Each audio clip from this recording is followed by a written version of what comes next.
Hello, happy Friday.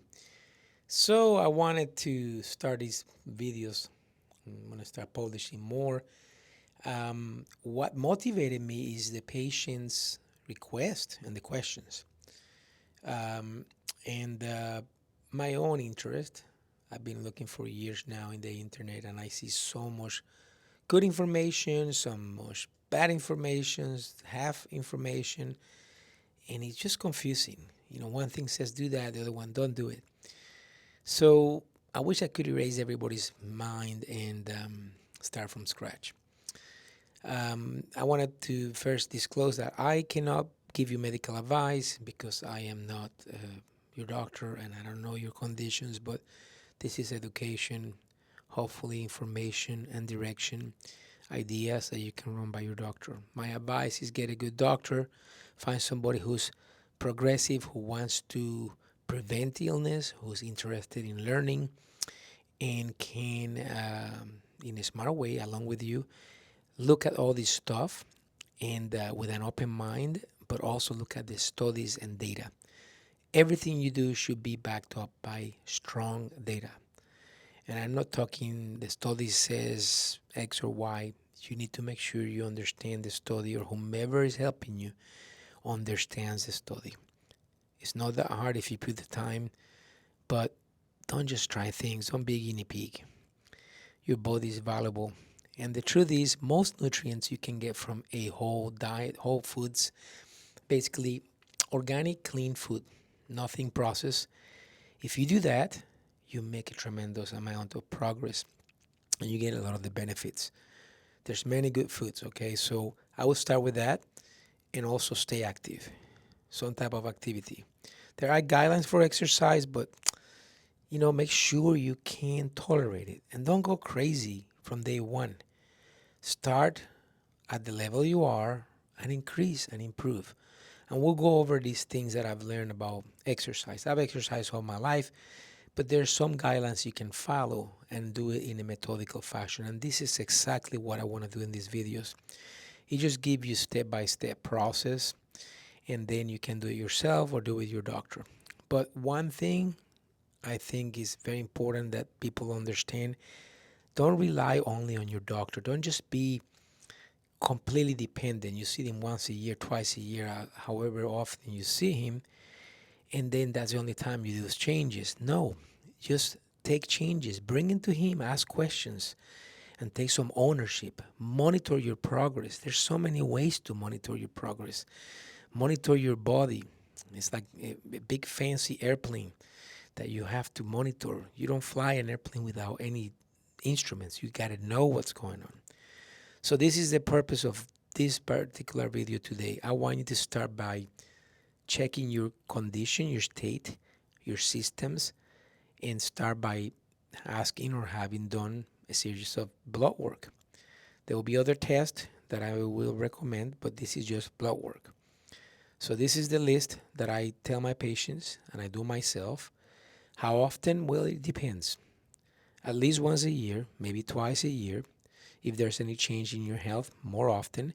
And if any of these markers are abnormal, of course you do them more frequent as you're making changes to see where you are.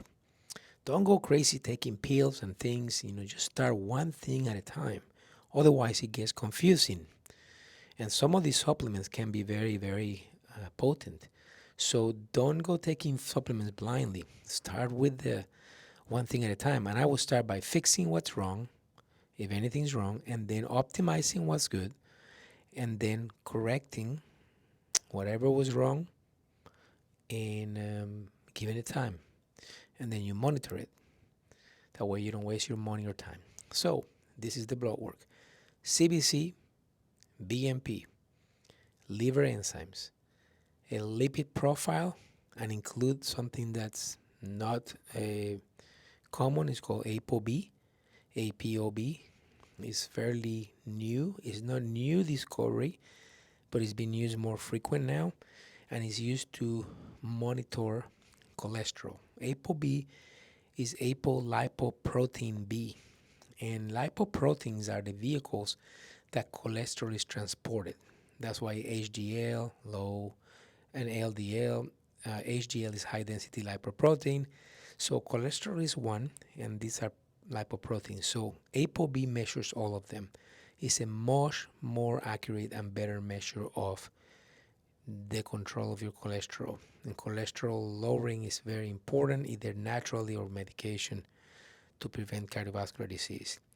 Continuing with the list, I would do an A1C, which is the sugar or glucose attached to a hemoglobin, and gives you an average of 3 months how controlled your sugar is, and tells you if you're pre-diabetic or headed to insulin resistance, and also order an insulin level.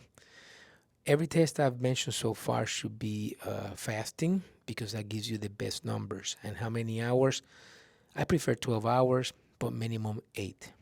And then we'll move then into the inflammatory markers: CRP, homocysteine, and uric acid. Uric acid, not only if you have gout, uric acid is important to know the level, because even the normal levels can be causing problems. Doesn't mean you have to take medication to lower it, but sometimes you have to. But you can always do this naturally, and in another video I will talk about specifically uric acid. Same thing with lipids. I'll talk about that in a different video because they are very specific. And by the way, some of this blood work, when you get it in, if it's abnormal, there are other tests that you have to do to fine tune and determine a little bit more information. We'll go over that in another video. So continue with the test. Then I move to vitamins. You don't want to go crazy, test every vitamin level, but at least there's some that are very important: vitamin B12, folate, vitamin D, and then two minerals I like to test are magnesium and calcium, because other electrolytes are tested in the BMP. So if you have questions about what these tests are, your doctor should know what they are, but if you do, please message me and I'll explain what they are. I am going to put together a PDF and somehow link it here to explain each one of them, because it's easier just to write it than talk here forever. So I'm in Texas, and I have a license to practice medicine in Texas and also in Colorado. So if you're a patient in either state, I can help you as a patient. Let me know whatever you need. Questions are welcome. And if you have any suggestion of something I should mention here or want me to talk about, if I don't know it, I'll research it. I love doing that. I'm doing that for myself. And in fact, this is how it started. It's a project on me that I did start a few years ago, and it has been very good, and I've learned a lot. And then I have extrapolated to my patients and family, and it's paying off. It's very interesting, and there's some things that work, and everybody's different. So let me know. You have a wonderful weekend. The weather is improving, so go out there and get some sunlight and enjoy before it gets really cold. Have a great weekend, okay? Bye-bye.